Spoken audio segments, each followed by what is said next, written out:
Hello guys, আসসালামু আলাইকুম। কেমন আছেন সবাই? ওয়েলকাম ব্যাক টু মাই ফার্মিদে ফ্যামিলি টাইম। নতুন একটা ভিডিও নিয়ে হাজির হয়ে গেলাম। আর একদম সকালে ঘুম থেকে উঠে জানালা খুলে দেখলাম যে চারিদিকে একদম অন্ধকার হয়ে গেছে, মানে বৃষ্টি আসবে আসবে ভাব, প্রচুর বাতাস। তো এরকম হলে আমার কাছে খুবই ভালো লাগে যে বাতাসটা আসে না, এই বাতাসটা আমি খুব মিস করি। আবার বৃষ্টি যাওয়ার পরে, মানে বৃষ্টি হওয়ার পরে যে মানে একটা ঠান্ডা বা বাতাস থাকে, একদম বিশুদ্ধ হাওয়া, এটা আমার কাছে খুবই ভালো লাগে। সবসময় এটার জন্য অপেক্ষা করি। তো দেখেন কি মেঘলা আকাশ, মনে হয় বৃষ্টি নামবে নাকি কোথাও বৃষ্টি হচ্ছে কি জানি। তো আমাদের প্রত্যেক দিনের কাজের রুটিন তো আবার একই রকম, যে নাস্তা বানাও, খাও, আবার দুপুরে রান্না, বিকেলে রান্না। তো এটা নিয়ে আমাদের জীবন চলে। তো আরেকটা ব্লগ শুরু করতে যাচ্ছি, আশা করছি ভালো লাগবে।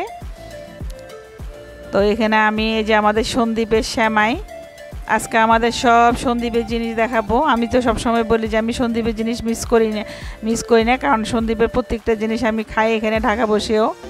তো এই শ্যামাইটা আমার ছোটো বোনে পাঠিয়েছে। এটা হলো চালের শ্যামাই, ওই যে পিতলের হ্যান্ডেল দিয়ে ঘুরিয়ে ঘুরিয়ে যে এই শ্যামাইটা বানায়। তো পিতলের যে ইয়েটা দিয়ে, যে মানে মেশিনটা দিয়ে যে ঘুরিয়ে ঘুরিয়ে শ্যামাইটা বানায় ওটা। তো আরেকদিনও আমি রান্না করছিলাম, ওটাও আপনাদের সাথে শেয়ার করেছি, এখনও করি। এখানে শুধু তেজপাতা, একটা দারচিনি দিলাম, আর এই যে শ্যামাইটা দিয়ে দিয়েছি। এখানে অনেকগুলো দুধ আমি জাল করে দিয়েছি, কিন্তু সন্দ্বীপের মানুষে নারিকেল দেয়। আমি আমার বাচ্চা, মানে আমার সামান্তার আমি কিশমিশ, নারিকেল বা বাদাম এগুলো পছন্দ করি না, ওই জন্য দিই নাই। তো আমার বাসায় সবসময় আপনারা দেখেন আমি শ্যামাইটা একটু বেশি পছন্দ করি, আমার বাসার সবাইও পছন্দ করে। তো এই চালের শ্যামাইটা আসলে মানে আগে একদম খাইতে পারতাম না, আম্মা এত মার দিত আমাদেরকে, মানে খুব বকাঝকা করতো। সামহাও যে এখন বয়সের সাথে সাথে দেখতেছি যেগুলো পছন্দ করতাম না, এখন ওইসব জিনিসই আমার পছন্দ। তো ওই শ্যামাটা রান্না হয়ে গেছে, একটু খাবো। আজকে সকালে কোনো নাস্তা করি নাই, মানে ভাতও আছে, আর এদিক থেকে একটু শ্যামাই রান্না করলাম। তো শ্যামাইটা আমি মানে এই নিয়ে 3 দিন রান্না করলাম। তো আজকে শেষ, একদম যা ছিল একদম সব কাঁচাই কুচাই রান্না করে ফেলছি। আর সামান্তা তো কোনো শ্যামাই খায় না, পছন্দ করে না, কিন্তু এই শ্যামাইটা আমার বুড়ি এত পছন্দ করছে, বলে কি মা আরও 2 দিন রান্না করছিলে, আজকে একটু রান্না করছো, কি ভাল লাগছে। ও মানে এত পছন্দ করছে, আমি ভাবছি যে একটু মানে ইয়ে করে বাটিতে বেড়ে নেবো, আর বাকিগুলো আমি ফ্রিজে রেখে দেবো, পরে একটু ঠান্ডা করে করে খাবো। আর আমি একটু ঝোল বেশি রাখছি, এই সময়টা যখন নামাবেন চুলা থেকে একদম ঘন হয়ে যায়, যেহেতু চালের তো তো এটার সাথে গুঁড়িও থাকে। আর এত মজা হয়েছে মাশাল্লাহ। তো আমি আজকে কদিন পর্যন্ত আমার আম্মারা আসছে দেশ থেকে, রান্না বাড়া বা এটা সেটা নিয়ে একটু ব্যস্ত আছি। আমার বাসাটা পরিষ্কার করতেছি, গোছাইতেছি খালাদেরকে নিয়ে। তো এটা হলো প্রায় এখন 12টা বেজে গেছে। তো আমি আসলে 50 টাকা করে 2টা 100 টাকা দিয়ে তরমুজ নিয়ে আসছিলাম। তো তরমুজগুলো একেবারে ছোট ছোট, আমি ভাবি না যে তরমুজগুলো এত মজা হবে। ভাই বিশ্বাস করবেন না, এত লাল আর এত মজা তরমুজটা, এত মিষ্টি, মানে আমার কাছে খুবই ভালো লাগছে। আর এই পিঠাগুলো আমার ফ্রিজেই থাকে, আমি আরও 2 দিন দেখাইছি আপনাদেরকে ভিডিওতে। এটা আমার রোকসানা পানি আসছিল, তো মাঝে মাঝে বের করে একটু একটু খাই। আর এই হলো সন্দ্বীপের মাছ, এই চেউয়া মাছ। এটা অনেকে চিনেন কিনে যায় না, মানে এগুলো আমাদের অনেক পছন্দের মাছ। আর এটা হলো উজৈন্যা কই মাছ। একদিন দেখলাম আমাদের সন্দ্বীপের আরব ভাই ফেসবুকে ছাড়ছে যে উজৈন্যা কই মাছ, তা আমিও আজকে উজৈন্যা কই মাছ দেখাইলাম। এটা খালার হাতে কুটাই দিছে আমার ভাইয়ের বউ। আর এটা হলো আমাদের ঘর, মানে বাড়ির আর কি, আমাদের পুকুরের মলা ডেলা মাছ। এটা আমি আলু দিয়ে চচ্চড়ি করবো, একদম মাখা মাখা করে আজকে। আর এটা হলো ফয়লা মাছ, মানে এটা বড় হলে চিতল মাছ হয় আর কি। আর আসলে এখানে মানে আমার ভাইয়ের বউ, মানে আম্মা সহ আমার ভাই সবাই আসছে, অনেকগুলা মাছ নিয়ে আসছে। তো ওদের জন্য, আমার জন্য, মেজো বোনের জন্য, বড় বোনের জন্য, সবার জন্য আসলে নিয়ে আসছে। তো এখানে আমার ভাগে যেটা পড়ছে আপনাদেরকে সেটা দেখাই। আসলে অনেক দূর থেকে জিনিস নিয়ে আসে, কিন্তু মানে ভাগ করতে আর ওদেরও কিছু থাকে না। তারপরে যেটা পাইছি এটার জন্য যারা নিয়ে আসছে ওদের, মানে আল্লাহ ওদের ভালো করুক, আল্লাহ ওদেরকে নেখায়াত দান করুক।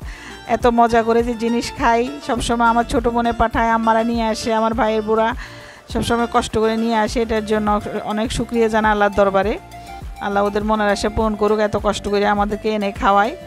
তো এখানে প্রায় 13-14টা আমি নিয়েছি কবুতরের বাচ্চা, এগুলো কুটবো। আর এদিক থেকে দেখেন আজকে কাসকি মাছ রান্না করছি। আজকে আমি রান্না করছি, বুড়িকে রান্না করতে দিই নাই। কাসকি মাছটা একটা আলু দিয়ে চচ্চড়ি করেছি। আর বড় যে কাতলা মাছটা ছিল আমাদের পুকুরের, ওটা আমি এখন এখানে সব একটু রসুন বাটা, তারপরে মরিচের গুঁড়া, হলুদের গুঁড়া, জিরার ধনিয়ার গুঁড়া সব দিয়ে লবণ দিয়ে তারপরে একটু কষিয়ে ভালো করে মশলাটা, তারপরে আমি বোয়াল মাছটা দিয়ে দিয়েছি। তো এটা আমাদের পুকুরের বোয়াল মাছ, আসলে অনেক মজা লাগে। এখানের আসলে মাছ খাইতে ইচ্ছে করে না, কিন্তু এটা আমি একদম মানে ভাজিয়ে করি না, একদম কাঁচা কাঁচা রান্না করছি, কিন্তু এত ভালো লাগছে।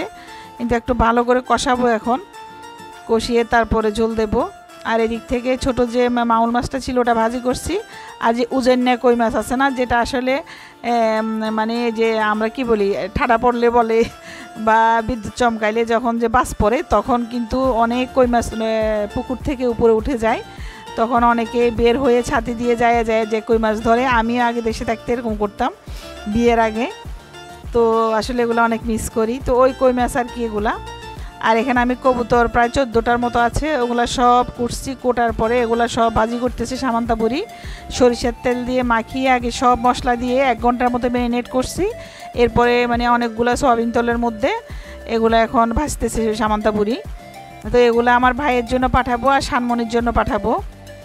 তো এখন এটা ভাজতে ভাজতে একদম মানে কালো কালার করে ফেলবো। তখন এটা নামিয়ে তারপরে একটু তেলটা ঝরিয়ে তারপরে প্যাকেট করে ডিপে রেখে দেবো, যেদিন যাবে আমার ভাই। আর শানমনির জন্যও পাঠাবো আমি।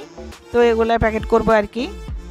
তো এটা হলো পরের দিন সকালবেলা আমি করছি, মানে এগুলো সব ইয়ে করতেছি, প্যাকেট করতেছি। কারণ এগুলো আমি তেল ঝরিয়ে এক পাশ করে তারপরে দেখেন কি সুন্দর কালার হয়ে আসছে। এটা শুধু একটু ওভেনে গরম করেও খাওয়া যাবে, এটা এখনও খাওয়া যাবে। আর না হলে আমি আমার ভাইকেও বলছি, আমার শানমনিকেও বলছি যে একটু পেঁয়াজ দিয়ে, পেঁয়াজ কাঁচামরিচ একটু ব্রাউন কালার করে এগুলো ছেড়ে দিও, এরপরে একটু গরম করে খাইও, তাহলে কিন্তু আরও বেশি টেস্টি হবে। আর বিশেষ করবে না, এত সুন্দর গান আসছে আমার পুরো ঘরে, একটা কোরবানের মাংসের একটা গান চলে আসছে, এত সুন্দর হয়েছে। আর আমি এগুলা যখন ভাজি, আমার মেয়েও শিখছে এখন, আমি কিন্তু পেঁয়াজ দিই না, কারণ পেঁয়াজটা দিলে অনেক সময় কি হয়, যদি কাঁচা থেকে নষ্ট হয়ে যায়। তো এটা হলো বিকেলে আজকে সামান্তা বুড়ি বলছে একটু ইয়ে খাবে, বুড়িকে তো কিছু খাওয়ানো যায় না, তো যখন যেটা বলে আমি দৌড় দিই সাথে সাথে যে এটা চলো চলো চলো। আমি আজকে বলতেছি ফেমিনিটসে যে স্পেশাল নুডলসটা আছে ওটা খাবে। তো আজকে অনেক কাজ হয়েছে, আসলে সকাল থেকে একদম দৌড়ের উপর ছিলাম। তো আমাদের জন্য কি রান্না করছে এটা কালকে শেয়ার করবো ইনশাল্লাহ। তো আজকে বুড়িকে আমি স্পেশাল নুডলস খাওয়াতে নিয়ে আসছি। আর এদিকে উইংস আর ফ্রেঞ্চ ফ্রাই নিয়েছি, আর নিয়েছিলাম স্পেশাল ফ্রাইড রাইস। তো যা খাইতে পারছি আরগুলো সব প্যাকেট করে বাসায় নিয়ে আসবো, কারণ এতগুলো খাওয়া হয় নাই, মানে সম্ভব হয় নাই। আর মাহিও আসলে আমাদের সাথে, মাহিকেও নিয়ে গেছি। তো ভিডিওটা যদি ভালো লাগে, ভালোবাসে একটা লাইক দিবেন। সবাই ভালো সুস্থ থাকবেন। টিল দেন, আল্লাহ হাফেজ।